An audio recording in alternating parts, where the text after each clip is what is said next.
You're listening to the Yes, I'm Still Sober podcast with John Rabin.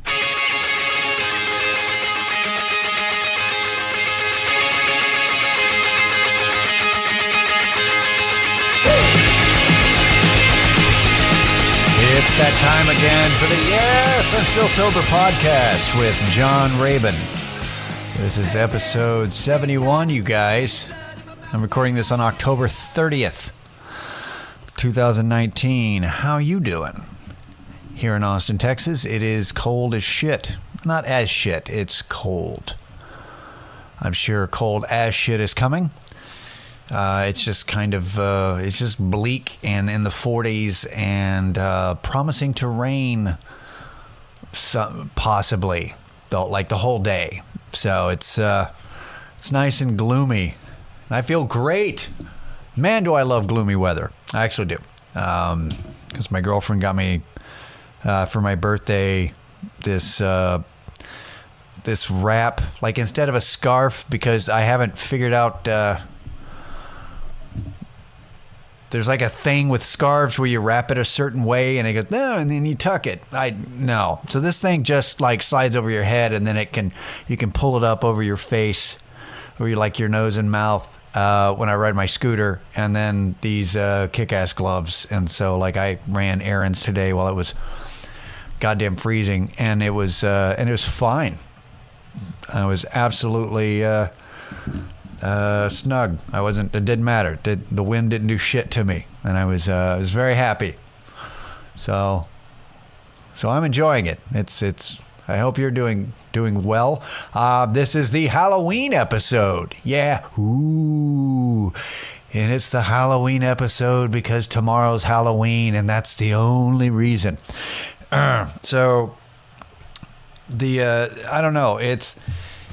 I've always, I loved Halloween for a while, and then for a few years I did not, because when you're sober, that kind of, especially when you're newly sober, it's the idea of Halloween as an adult, besides the scary movies, the whole dressing up and stuff, there's only two places to dress up that's socially acceptable and not kind of weird. And that is either at work for Halloween or at a party. And if you're not drinking, that kind of cuts out the fun, because you're not going to go trick-or-treating for very long before the authorities are called. Just wandering out with no children. Also, candy is not that expensive. So it's, I don't know, so it seems futile. The amount of work that you have to put in versus $5 worth of candy just at the store. It doesn't seem worth it to me. Also, you have to talk to strangers, and it's, as a kid that's scary, as an adult that's annoying. So there's not. So Halloween was just kind of like hey, I get to wear a thing at work, or I get to dress up for Instagram. That's really was what I did for like a few years, was just dressing up for Instagram, for an Instagram pic. But that was, it's like, well, that was cool. Let me take this shit off now and go about my life. But more recently, now that I've, now that I have a significant other, it's been a lot better, because we get to watch movies together. It's like, hey, let's watch this. All right, cool. Her favorite Halloween movie her favorite scary movie is Rosemary's Baby. We watched that last night. And of course the carving pumpkins. I really enjoy doing that as an activity. So it's back, and I want to promote, if you want an actual Halloween podcast, the Dana Gould Hour. I'm a huge fan of comedian Dana Gould, but he goes all out on his Halloween podcast. And his Halloween podcast, there's a bunch of people on there this time around. It's 3.5 hours long. So if you're looking for a Halloween podcast to last you, if you have to work tomorrow and you know, I want to keep it festive, that's what you want to listen to. It's the Dana Gould Hour. You can find it on any podcast searching tool. So that's what I would recommend.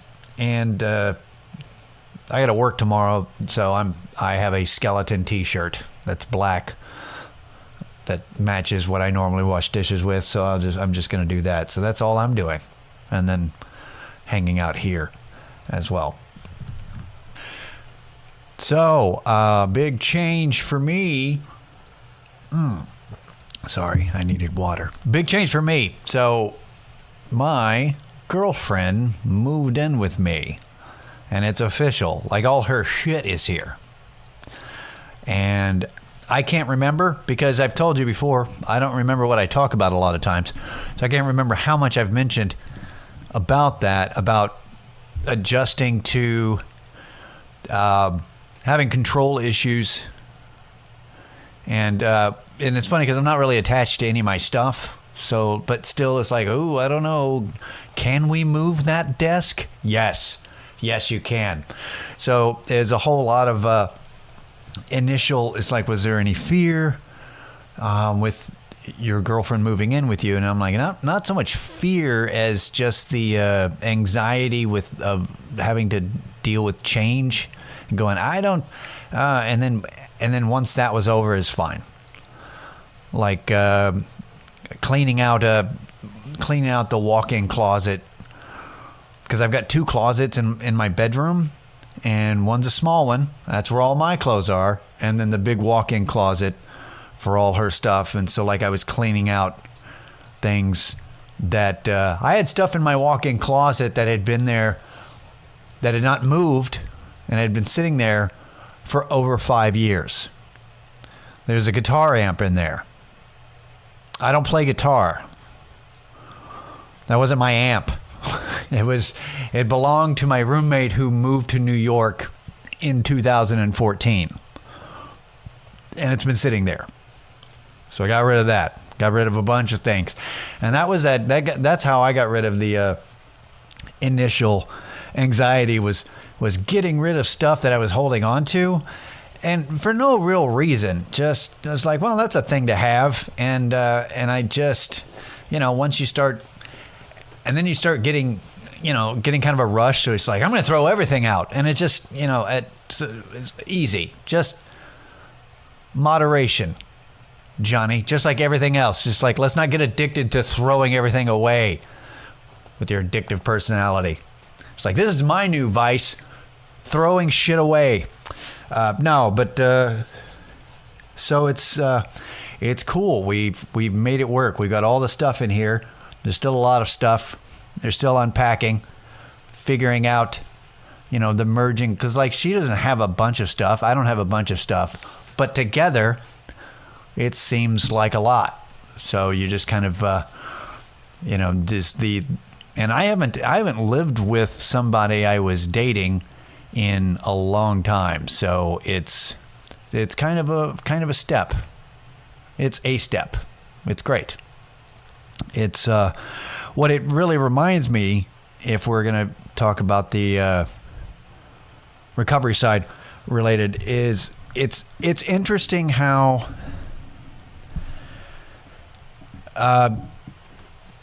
being sober and then working on yourself, like having some goals, I guess, but even like I haven't even had like a bunch of goals that I'm pushing myself every day. It's like, oh, we gotta, kind of like I said a couple of weeks ago, you don't have to run a goddamn marathon. You don't have to.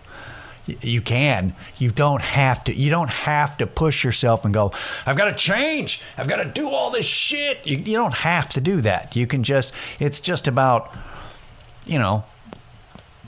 one day at a time, as they say. But for real, like, it's just taking, small steps and just moving forward. And it's just amazing. It's an interesting. It's really, it's fascinating to look back now over 7 years sobriety, and then year by year the change and just, finally, for a while there, only having a California twin bed. Like, obviously, I'm just going to be a monk my entire life, as you can see by my, I don't need no woman pad that I had with my desk and my Xbox and my bed for absolutely just one person and maybe the cat. And, and just having just different stuff, and then slowly just going, let's get in a bed. Let's get a bed for adults. Let's get an actual TV in here, to the point where we're moving in, and she had to convince me. Like, it took a few minutes to convince me, hey, maybe we don't need 3 flat screen TVs in a 1-bedroom apartment. I'm just saying, maybe we probably don't need 3 TVs. That might be a bit much. And I was like, no, but this one isn't really a TV. It's a monitor for an Xbox. Is it though? So it's like, John, get rid of that one, and we can use the big TV. You can hook the Xbox to that. And I went, oh, right. So the gaming experience actually gets better. Huh. And it can be a TV. It is a TV. Right. It is a TV. So we got rid of one of the TVs. Oh, yeah. It's it makes sense. But so it's amazing how far things have come. One of the things about that is that I'm still doing my podcast. She works from home, so she's got her desk and her work. She's working right now in the dining room / office, and I am recording this in the bedroom with the door shut, while the cat licks herself about 2 feet from me. But my girlfriend has a dog, and he is here, so that you may occasionally hear a dog doing a muffled bark, because like he knows he's not supposed to bark, but he's still gonna bark because, dog. So it's kind of so it's like it's like barking with your hand over your mouth. It's kind of like that. So there's some adjustment of, she wants me to be able to do the podcast without feeling self-conscious, I guess, because there's, I'm used to nobody being here, and now there's another person here and a dog and a cat. So it's possible that there will be distractions in the background, but you don't care. You're going to listen regardless. I'm just setting it up so to let you know that's what that noise is when you hear it randomly moving forward. But it's working out, man. And it's a testament to just, you don't have to, like I said, you don't have to go full throttle. It's just about moving forward. It's just about day to day, just living life without, trying to move forward instead of backwards, trying to just be somewhat productive. Being slightly productive is better than being self-destructive. That's really what it comes down to. Even if it's only a little productive. A little productivity is better than any self-destruction. And it just, over time, things get better. So that's cool, right? Yeah. So things are going great. I was thinking about it that, because I've bitched about my work, things happening at work, I think the past couple of weeks. And this past week of work was fine for me. I don't know about anybody else, but I had a good week. But I was thinking about it, and for the longest time, and it's because of nostalgia, because it's easy to reflect fondly on past events and be like, man, that was so cool.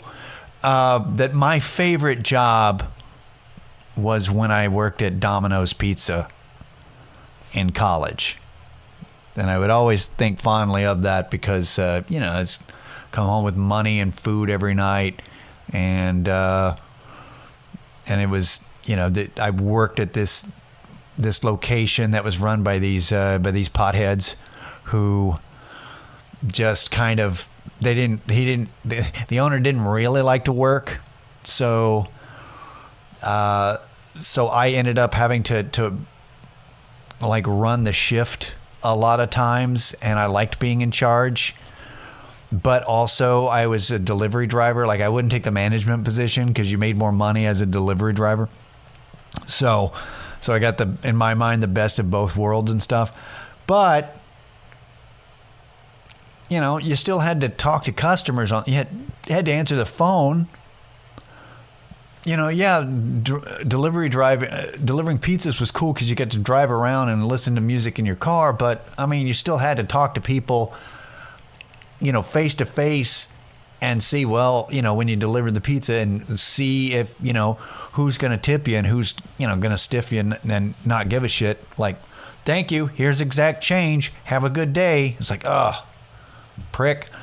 That you still had that, but that was fine because I was in my early 20s. So nostalgia, just the more I thought about it, I decided after a while, I was just thinking about it, going, no, right now this is my favorite job, the one that I'm doing during the day, the dishwashing job I get because I get tipped out. Because I'm working up front a little bit, but I don't interact with customers. In the back in the dish pit, I listen to music 9 hours a day. So I'm constantly listening to music, which has allowed me to, when you listen to music 36 hours a week at least, you tend to burn out on your stuff, and so you learn new, you get to experience new music, and that's what's gotten me into, prog rock and jazz and stuff that I never really explored before. And, it's a physical job, but, it keeps me on my toes, and it's a great job. I'm really happy where I'm at in life too. So I'm in a really good spot. I'm having a great year, even if most of you are not. Sorry. I don't mean to rub it in your face, but it's going all right. But, I wanted to, just related to because last week I said I was going to talk about death this week, and I should have talked about death last week because I was in the mood to do it. Not in the mood to do it today. I don't care. Sorry, guys. I said I was going to, but I don't. There's not a whole lot to say today. I don't feel like saying anything about it, even though it's a Halloween. Let's talk about spooky shit like death. You know what? All right, I'll do it for like 2 minutes. Here's the deal. Because of overdosing when I was a heroin addict, one of the benefits of it, for me, one of the benefits of having to go through that shit is that I ended up on the other end of it. I didn't die, but I almost died like several times and was brought back. And because of that, what happens is you kind of, it helped me lose any kind of fear of death, of the fact that, one day it's going to be over. Because because you go from like nothing, from like, like not existing, not dreaming or whatever, to like being brought back, and you're like, fuck. Why'd you bring me back? I was fine, kind of a feeling. And I distinctly remember that shit and being annoyed that paramedics did their job, which is an odd, it's an odd situation later when you're thinking back on it going, God, I'm such an asshole. But that's kind of how you feel. But it allowed me to just, because there are some people that because people don't like to bring up, they don't like to talk about death. They don't like, funerals are awkward. And, people just try to ignore it. It's like, no, I'm going to live forever and I'm not going to look at it. And then there's other people who go way overboard, and I don't like them either because they're all like, ooh, look how edgy I am. Yeah, I'm all about death. And it's just like, ugh, somebody's overcompensating for their own fear. And it's really just a matter of, my perspective on it basically shifted to, it's no big deal. It'll happen when it happens, and I won't know.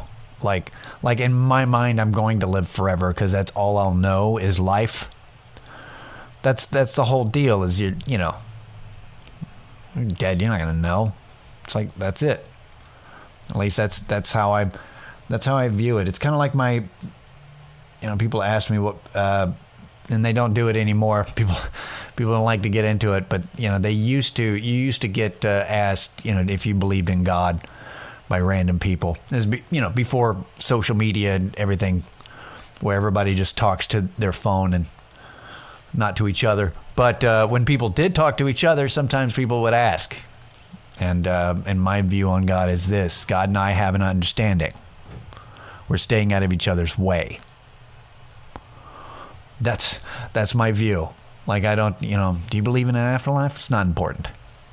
It's not relevant. That's how I feel about life after death. It's not relevant to me now.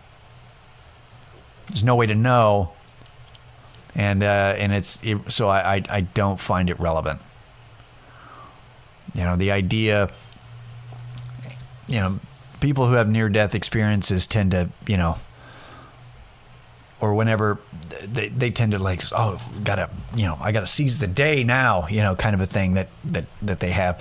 And whenever somebody close to you dies, that's another kind of thing where you start thinking, life is short. I got to live every moment. And it may seem that way, but for a lot of people, life isn't short. Life is every fucking day. It's long.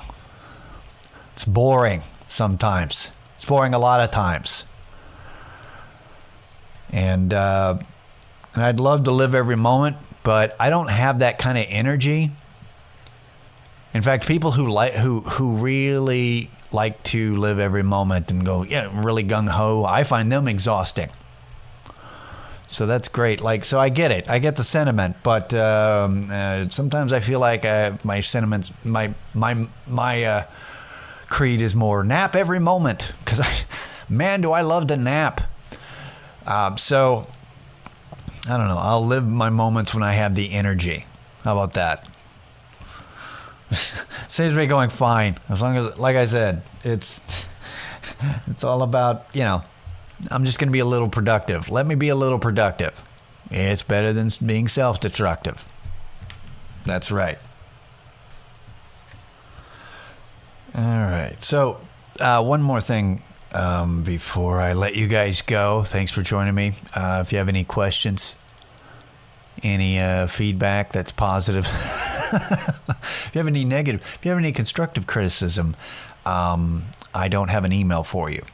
But for all others, any questions or just to say hello, it's stillsoberpod@gmail.com.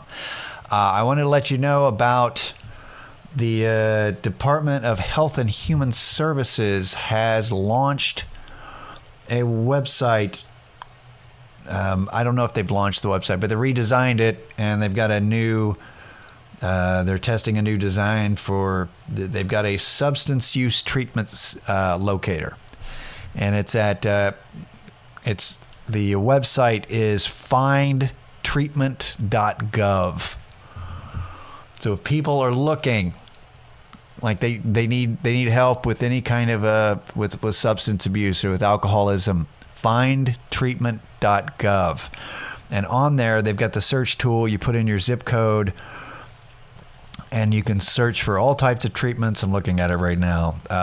Just for interim care, just for detox. If you're looking for outpatient, then they've got, because you can do advanced searches, so you can do all payment options like private health insurance or Medicaid. There's even an option for free or no cost care.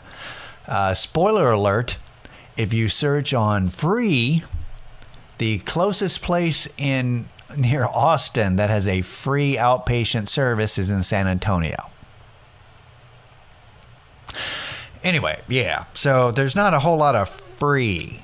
There's a free service that helps with alcoholism and finding temporary housing and different stuff like that in Houston. Local people, just to, so you're gonna have to, but it gives you options when you do a search for like mile range. So you may have to drive some. There's other options like for age. There's special programs for veterans, LGBT, or services for the deaf and hard of hearing. There's options to search for that. The medication assistant treatment. They've got all the facilities, or if you're looking for specifically methadone or naltrexone or buprenorphine, if you're looking for treatment specifically for those, it gives you those options as well. So this is pretty nice. It's nice to see that they've brought technology in helping you locate, that the government's gone up to 2006. This is great. They've moved sort of into the 21st century. Good for them. But I would keep that, for yourself, or if you know people, just because you're going to, that's a good note for everybody. It's FindTreatment.gov. So I just saw a news article about that. So they just launched this, and I hope that this is a step in the right direction. I don't know. I hope that people aren't forgetting about this, because the more money that goes to these centers, or that goes to this, the more that people can get help, I hope. I hope the lawsuits against the drug companies, I hope at least some of that money goes to treatment. That'd be nice to help people out. We can only hope. I'm definitely keeping my eye on that shit. I'll let you know.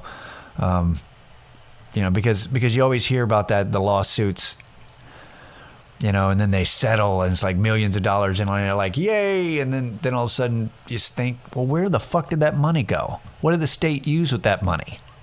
Did they do any of it towards addiction programs, or did they just go, nope, we're going to pave streets? I don't know. So I'm going to keep my eye on that kind of shit. It's like a hobby. So thank you guys for joining me this week. Have a happy Halloween week, whatever you're going to do. Don't party too hard, you guys. And this has been Yes, I'm Still Sober. I'm John Rabin. We'll see you next week. Later.